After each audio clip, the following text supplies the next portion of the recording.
नमस्कार मित्रांनो, स्वागत आहे आपल्या कुल शेतकरी या यूट्यूब चॅनलवर. आजच्या व्हिडिओमध्ये आपण शेतकरी कर्जमाफी 2026 पुण्यश्लोक अहिल्यादेवी होळकर शेतकरी कर्जमुक्ती योजना याबद्दल सविस्तर माहिती जाणून घेणार आहोत. त्यामुळे हा व्हिडिओ शेवटपर्यंत आणि न स्किप करता नक्की पहा. मित्रांनो, गेल्या काही वर्षांपासून राज्यातील शेतकरी अतिवृष्टी, दुष्काळ, अनियमित पाऊस, गारपीट आणि इतर नैसर्गिक संकटांमुळे वारंवार आर्थिक अडचणीत सापडत आहेत. शेतीसाठी घेतलेले पीक कर्ज अनेक शेतकऱ्यांना वेळेवर भरता आले नाही. या पार्श्वभूमीवर शेतकऱ्यांना दिलासा देण्यासाठी आणि त्यांना पुन्हा नव्याने शेतीसाठी सक्षम करण्याच्या उद्देशाने राज्य शासनाने पुण्यश्लोक अहिल्यादेवी होळकर शेतकरी कर्जमुक्ती योजना 2026 राबविण्याचा निर्णय घेतला आहे. यापूर्वीही राज्य शासनाने 2017 मध्ये छत्रपती शिवाजी महाराज शेतकरी सन्मान योजना आणि 2019 मध्ये महात्मा ज्योतिराव फुले शेतकरी कर्जमुक्ती योजना राबली होती. मात्र त्यानंतरही अनेक शेतकरी कर्जाच्या ओझ्यात अडकलेले दिसून आले. त्यामुळे नवीन कर्जमुक्ती योजना आणण्यात आली आहे. या योजनेत काय समाविष्ट आहे?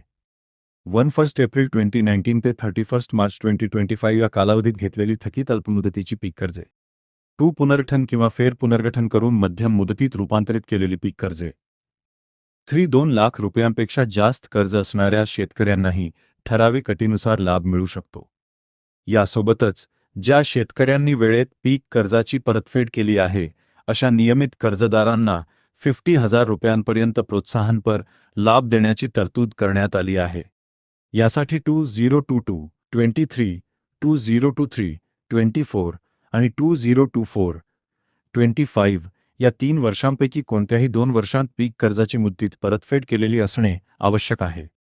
तसेच 2025, 26 किंवा 2026, 27 या आर्थिक वर्षात नवीन अल्पमुदत पीक कर्ज घेतले असल्यास त्याचीही वेळेत परतफेड करणे आवश्यक राहील. महत्त्वाच्या अटी. ॲग्रीस्टॅक पोर्टलवर फार्मर आयडी नोंदणी आवश्यक. आधार प्रमाणीकरण बंधनकारक. जमीन धारणेची अट नाही. राष्ट्रीयकृत, खाजगी, ग्रामीण व सहकारी बँका यांचा समावेश. कोण अपात्र राहतील?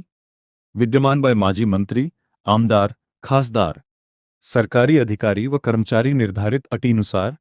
आयकर भरणारे व्यक्ती, निवृत्ती वेतनधारक, काही सहकारी संस्थांतील पदाधिकारी व कर्मचारी.